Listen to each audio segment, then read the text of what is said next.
अस्सलामुअलैकुम। आज मेरे चैनल कुकिंग कॉर्ट के अंदर आपके साथ मैं शेयर करने जा रही हूँ Chinese mix pakora recipe. Chinese पकोड़े की ये रेसिपी आपको यकीनन बहुत ज़्यादा पसंद आने वाली है क्योंकि ये इजी टू मेक है और मज़ेदार बात इसकी ये है कि ये बहुत ही ज़्यादा डिलीशियस भी है और यकीनन जब आप एक दफ़ा इसे अफ्तारी पे बना लेंगे तो अगले दिन भी आपसे बार बार इसी पकौड़ों की फरमाइश होगी और आपको किसी और पकौड़ों को बनाने की फुर्सत ही नहीं मिलेगी। तो यहाँ पर जो है इस रेसिपी को आपने एंड तक ज़रूर देखना है कि किस तरीके से ये ऊपर से क्रिस्पी अंदर से जो है सॉफ्ट होंगे और मज़े के बनेंगे। बिल्कुल restaurant style dhaba style pakora बनकर तैयार होता है। बनाना बहुत आसान है, इजी है और न्यू रेसिपी है। शुरू करते हैं अपनी इस रेसिपी को।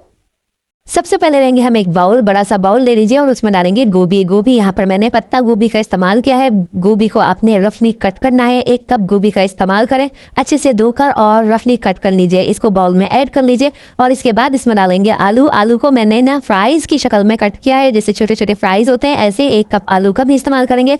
पानी में भिगो दीजिएगा ये आलू, इससे ही काले नहीं होंगे। इसके बाद हम लेंगे 1 अदद प्याज। यहाँ पर मैंने 1 अदद मीडियम साइज की प्याज का इस्तेमाल किया है। रफली चॉप आप कर लीजिए और चॉप करके इसको अच्छे से धो लीजिएगा। धोकर ही प्याज का इस्तेमाल कीजिएगा, बगैर धोए नहीं कीजिएगा। इसके टेस्ट और फ्लेवर में फर्क देखिएगा फिर आप।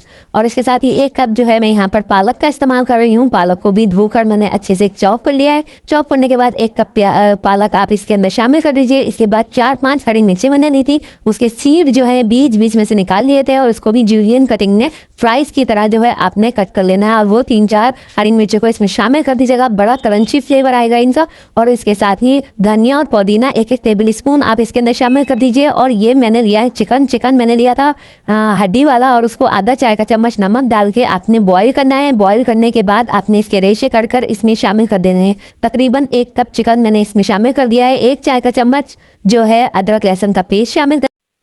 अदरक लहसुन के पेस्ट को स्किप नहीं कीजिएगा, ये बहुत ज़्यादा इंपॉर्टेंट है इस रेसिपी के अंदर। इसके साथ ही आधा चाय का चम्मच जो है नमक शामिल कर देंगे। 1 चाय का चम्मच लाल मिर्च का पाउडर शामिल करेंगे। 1 चाय का चम्मच जो है जीरा पाउडर शामिल करेंगे और इसके साथ ही 1 चाय का चम्मच चाट मसाला पाउडर शामिल करेंगे। 1 खाने का चम्मच कुटा हुआ धनिया शामिल करेंगे और 1 लेमन लेकर उसका आधा हिस्सा हम इसके अंदर निचोड़ देंगे। तकरीबन 1 टेबल स्पून लेमन जूस डालेंगे। 1 टेबल स्पून चिल्ली सॉस डालेंगे। 1 टेबल स्पून सोया सॉस शामिल करेंगे और 1 टेबल स्पून ही सिरका शामिल करेंगे।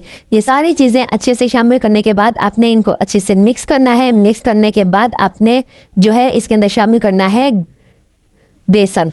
बेसन आपने जो है 1 कप लेना है पूरा और यहाँ पर 1 कप की रेसिपी है। ये सारे मसाले जो है 1 कप के साथ मैंने मेजरमेंट किए हैं। सारी सब्जियाँ 1 कप डाली हैं और इसके साथ ही बेसन भी 1 कप शामिल किया है। अच्छे से देखें मिक्स हो चुकी है सारी चीज़ें। अच्छा, सब्जियाँ गीली थी इसमें पानी डालने की ज़रूरत महसूस नहीं हुई, लेकिन अगर आपको ज़रूरत महसूस हुए तो आप डाल सकते हैं। इस तरह जब पकौड़े जो है बाइंड होने लगे और बिखरे नहीं और हल्के से बाइंड हो जाए, बस आपके पकौड़ों का मिक्स रेडी है। आपने जो है तेल को गर्म करना है और गर्म तेल के अंदर आपने पकौड़ों को डाल देना है। बहुत ज़्यादा तेल गर्म ना हो वरना पकौड़े ऊपर से जल जाएंगे और अंदर से कच्चे रह जाएंगे। दरमियानी आंच के ऊपर और स्लोली आपने इसको जो है कुक करना है।